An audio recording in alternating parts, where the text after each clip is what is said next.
এখন বর্তমান সময়ের একটা প্রশ্ন হলো যে লা ইলাহা ইল্লাল্লাহ এটা কি পুরাটা বলবো নাকি মুহাম্মাদুর রাসূলুল্লাহ এই পুরাটা বলা যাবে কিনা সাল্লাল্লাহু আলাইহি সাল্লাম। তো এখন এটা প্রশ্ন এসে এই যুগেও দাঁড়াইছে। লা ইলাহা ইল্লাল্লাহ মুহাম্মাদুর রাসূলুল্লাহ কোন সহিহ হাদিসে নেই। লা ইলাহা, তারপর মুহাম্মাদুর রাসূলুল্লাহ বলছেন লা ইলাহা ইল্লাল্লাহ বল বল। আর এই বিষয়গুলো নিয়েও যে কখনো মতভেদ হবে আমি কখনো কল্পনাও করি নাই। যেহেতু এই প্রশ্ন আসছে অনেকের মাঝে, তো এই জন্য তাহলে বলেন তো পুরাটা বলা যাবে কিনা? আচ্ছা, রব্বানা ইন্নানা সামি'না মুনাদিয়ান ইউনাদি লিল ঈমানি আন আমিনু বিরাব্বিকুম ফাআমান্না। হে আমাদের রব, আমরা শুনেছি এমন এক আহ্বানকারীর কথা যিনি আমাদেরকে ঈমানের দিকে দাওয়াত দিয়েছেন, মুহাম্মদ সাল্লাল্লাহু আলাইহি সাল্লাম। সুবহানাল্লাহ। এমন এক আহ্বানকারীর কথা যিনি আমাদেরকে ঈমানের দিকে দাওয়াত দিয়েছেন আর বলেছেন আন আমিনু বিরাব্বিকুম ফাআমান্না, তোমরা তোমাদের রবের উপর ঈমান আনো। ফাআমান্না, তাই আমরা ঈমান আনলাম। সুবহানাল্লাহ। আমরা কি আনলাম? বলেন লা ইলাহা ইল্লাল্লাহ। পড়েন তো।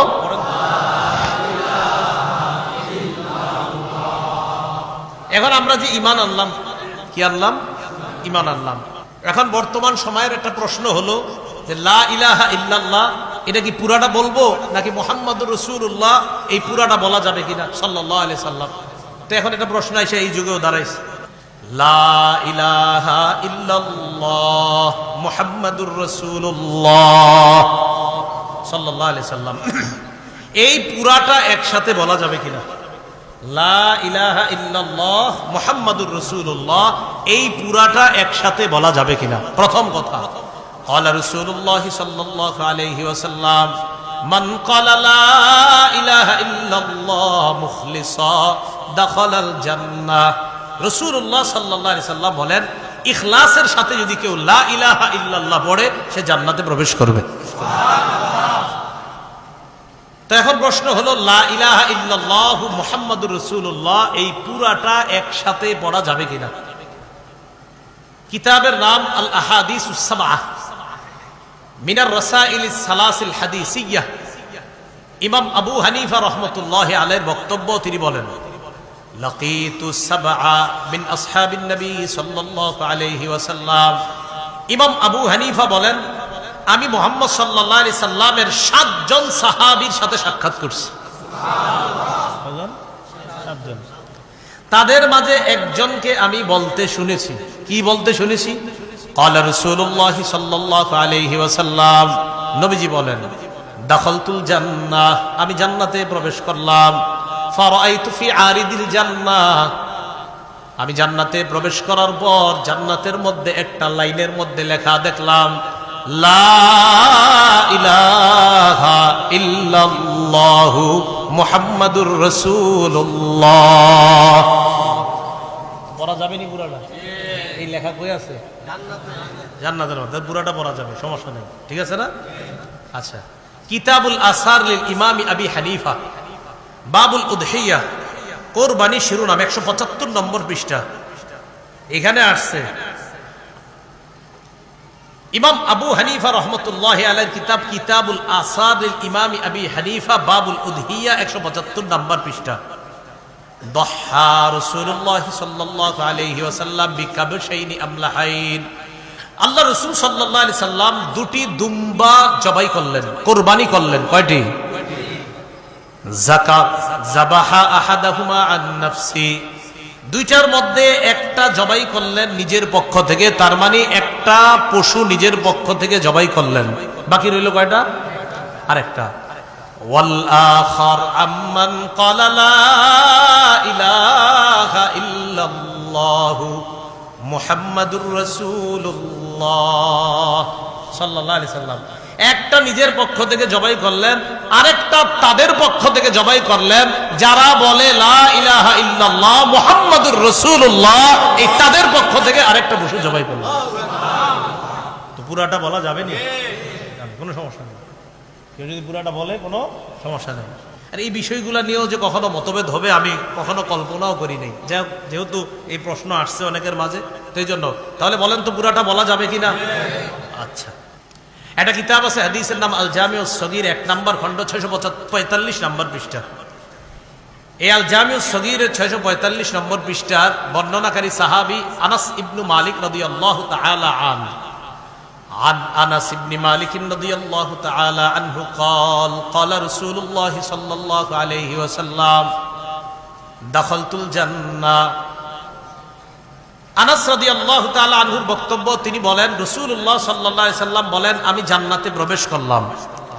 ফারাআইতু ফি আরিদাতাইল জান্নাহ সালাসাতা আস্তুর, আমি জান্নাতে 3টা লাইন দেখতে পেলাম। বলেন কয় লাইন? আমি 3টা লাইন দেখলাম, 3টা লাইনের মধ্যে 3টা বাক্য লেখা। বলেন নবীজি জান্নাতে কয়টি লাইন দেখলেন? এই 3 লাইনে কয়টি বাক্য লেখা?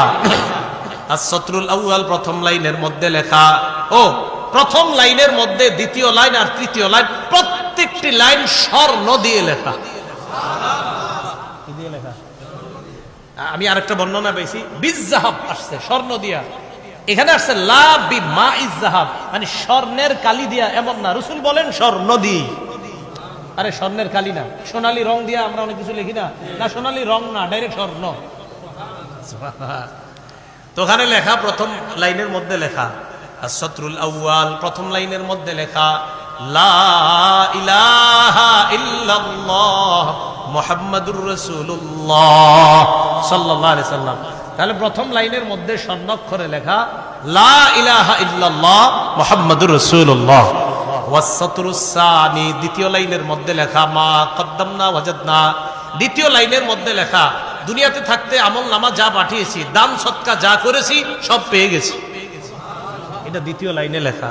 ওয়াস-সাতরুস সালিস, তৃতীয় লাইনের মধ্যে লেখা উম্মাতুম মুজনিবা রব্বুল গফুর, উম্মত গুনাহ করে রব মাফ করে দেয়।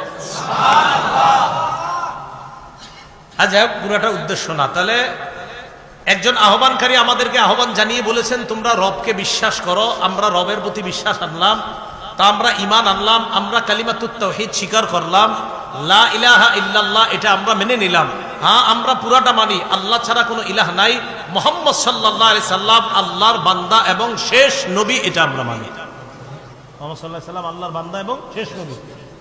শুধু নবী বলবেন না, বলবেন শেষ নবী। কি নবী? হ্যাঁ, শেষ নবী। তাহলে রাসূলুল্লাহ সাল্লাল্লাহু আলাইহি সাল্লামের এই যে মুহাম্মাদুর রাসূলুল্লাহ একসাথে যদি কেউ পুরাটা পড়ে কোনো সমস্যা আছে? নাই। একটা কিতাব আছে নাম আল মুস্তাদরাক লিল হাকিম। এই কিতাবের 3 নম্বর খণ্ড 121 নম্বর পৃষ্ঠা। রাসূল সাল্লাল্লাহু আলাইহি সাল্লামের একজন সাহাবী নাম আবু যর গিফারি রাদিয়াল্লাহু তাআলা আনহু। এই আবু যর গিফারি রাদিয়াল্লাহু তাআলা আনহু তখনও মুসলমান হননি। ইনতালাকা আবু যর রাদিয়াল্লাহু তাআলা আন, আবু যর গিফারি রাদিয়াল্লাহু তাআলা আন আল্লাহর নবীকে তালাশ করতে লাগলেন। আবু যর গিফারি আল্লাহর নবীকে যখন তালাশ করছিলেন, আবু যর গিফারির সাথে তার চাচাতো ভাইও আছে। ইয়াতলুবু রাসূলুল্লাহ সাল্লাল্লাহু আলাইহি ওয়াসাল্লাম, আল্লাহ নবীকে তালাশ করছেন, নবীকে কোথাও তালাশ করে পায় না। নবী পাহাড়ের গুহায় আত্মগোপন করে আছেন, পাহাড়ের মধ্যে আত্মগোপন করা। তালাশ করতে করতে আল্লাহ রাসূলকে যখন পেয়ে যায়, আবু যর বললেন ইয়া রাসূলুল্লাহ আতাইনাকা লিনাসমা মা তাকুল, আপনি নাকি কি এক দাওয়াত দিয়ে বেড়ান, এই দাওয়াতটা শোনার জন্য আপনার কাছে আসছি। আপনি নাকি দাওয়াত দেন কিসের? যে দাওয়াতের কারণে আজকে এখানে আত্মগোপন করতে হলো আপনার, কি দাওয়াত দেন একটু শুনতে আসছি আমরা। নবীজি বলেন আকুলু লা ইলাহা ইল্লাল্লাহু মুহাম্মাদুর রাসূলুল্লাহ। নবীজি কয় আমি দাওয়াত দেই আল্লাহ ছাড়া কোনো ইলাহ নাই, মুহাম্মদ আল্লাহর রাসূল সাল্লাল্লাহু আলাইহি ওয়াসাল্লাম। তাহলে নবী নিজেই বললেন আমি দাওয়াত দেই লা ইলাহা ইল্লাল্লাহ মুহাম্মাদুর রাসূলুল্লাহ সাল্লাল্লাহু আলাইহি ওয়াসাল্লাম। তাহলে পুরাটা বলা যাবে না? আচ্ছা, মাজমাউজ জাওয়ায়েদ কিতাবের নাম, 5 নম্বর খণ্ড 324 নম্বর পৃষ্ঠা। عن عبد الله بن عباس رضي الله تعالى عنهما قال كانت راية رسول الله صلى الله عليه وسلم سوداء ولواء أبيضا মাকতুবুন আলাইহি লা ইলাহা ইল্লাল্লাহু মুহাম্মাদুর রাসূলুল্লাহ সাল্লাল্লাহু আলাইহি সাল্লাম। আব্দুল্লাহ ইবনে আব্বাস রাদিয়াল্লাহু তাআলা আনহুর বর্ণনা, তিনি বলেন জিহাদের ময়দানে নবীজির দুটি পতাকা, একটি হলো কালো, কালো পতাকাটি বড়, আরেকটি সাদা, সাদাটি ছোট। রাসূলের পতাকার মধ্যে লেখা লা ইলাহা ইল্লাল্লাহু মুহাম্মাদুর রাসূলুল্লাহ। তাহলে নবীজির জিহাদের ময়দানে যাওয়ার সময় যে পতাকা, ওটাতে কি লেখা? লা ইলাহা ইল্লাল্লাহ মুহাম্মাদুর রাসূলুল্লাহ। তো এটা যদি বলা না যায়, অথচ ওই ময়দানেই পতাকার মধ্যে লেখা নিয়ে ঘোরা হচ্ছে, বলা যাবে? আল্লাহ বুঝার তৌফিক দান করেন। আল্লাহ জানে বুঝা জি কইতেছেন না না বুঝা, বুঝতেছেন তো সবাই? পুরাটা যে বলা যাবে এটা প্রমাণ পেয়েছি কিনা আমরা? পুরাটা বলা যাবে এই প্রমাণ আছে কিনা? আছে। বুখারী শরীফের লেখক, বুখারী শরীফের ব্যাখ্যা গ্রন্থ ফাথুল বারী, এই ফাথুল বারীর লেখক ইবনে হাজার আসকালানী রহমতুল্লাহি আলাইহি 17 নম্বর খণ্ড 232 নম্বর পৃষ্ঠায় তিনি আনেন, আর আব্দুল্লাহ ইবনে আব্বাস রাদিয়াল্লাহু তাআলা আনহুমা قال, আব্দুল্লাহ ইবনে আব্বাস রাদিয়াল্লাহু তাআলা আনহুমার বর্ণনা, কানা মাকতুবান আলা রায়াতিহি লা ইলাহা ইল্লাল্লাহু মুহাম্মাদুর রাসূলুল্লাহ সাল্লাল্লাহু আলাইহি সাল্লাম। ইবনে হাজার আসকালানী ফাথুল বারীতে আনছেন আব্দুল্লাহ ইবনে আব্বাসের বক্তব্য, নবীজির পতাকা মুবারকের মধ্যে লেখা লা ইলাহা ইল্লাল্লাহ মুহাম্মাদুর রাসূলুল্লাহ। তাহলে জ্ঞানীরা কি বলে? জ্ঞানীরা বলে আল্লাহ আমাদেরকে একজন দাওয়াত দিলেন ঈমানের, আমরা ঈমান আনলাম। মাবুদ, আমরা আপনাকে রব হিসাবে মেনে নিলাম, মুহাম্মদ সাল্লাল্লাহু আলাইহি সাল্লামকে আপনার শেষ নবী, আপনার বান্দা হিসাবে আমরা মেনে নিলাম। এরপরে তারা কি বলে ঈমানদাররা? এখন মনে করেন ঈমানদার, এখন ঈমানদার জ্ঞানীদের বক্তব্য, রব্বানা ফাগফির লানা যুনুবানা, হে আমাদের রব, আপনি আমাদের সব গুনাহগুলো মাফ করে দেন। ওয়াকাফির আন্না সাইয়্যাতিনা, আল্লাহ আমাদের যত ত্রুটি বিচ্যুতি আছে এই ত্রুটি বিচ্যুতিগুলোকে আপনি দূর করে দেন। দোয়াটা পারবেননি করতে? হ্যাঁ, ওয়া তাওয়াফানা মাআল আবরার, আল্লাহ পুণ্যবান নেককার মানুষ যারা, তাদের সাথে আমাদের মৃত্যু দিয়ে, মানে তারা যেমন মৃত্যুবরণ করে ভালো জায়গায় থাকবে, ভালো অবস্থায় থাকবে, আমাদেরকে এমন মরণ দিয়ে দিয়েন। সুবহানাল্লাহ। তাহলে জ্ঞানীরা আল্লাহর সৃষ্টি নিয়ে গবেষণা করার পর আল্লাহকে বলে, আল্লাহ আপনি এগুলা অনর্থক সৃষ্টি করেন নাই, ঠিক তো? এরপর জ্ঞানীরা আল্লাহকে বলে, আল্লাহ আমরা এমন এক আহ্বানকারীর ডাকে সাড়া দিয়েছি যিনি আমাদেরকে ঈমানের আহ্বান করেছে। ঈমান মানি লা ইলাহা ইল্লাল্লাহ, শুধু এতটুকু না, মুহাম্মাদুর রাসূলুল্লাহ পর্যন্ত বলা যাবে।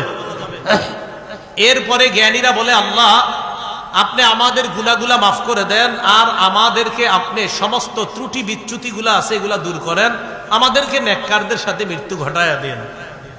এখন মৃত্যুর পর পরকাল, পরকালের জন্য দোয়াটা দুনিয়াতে করে যাবেন কি?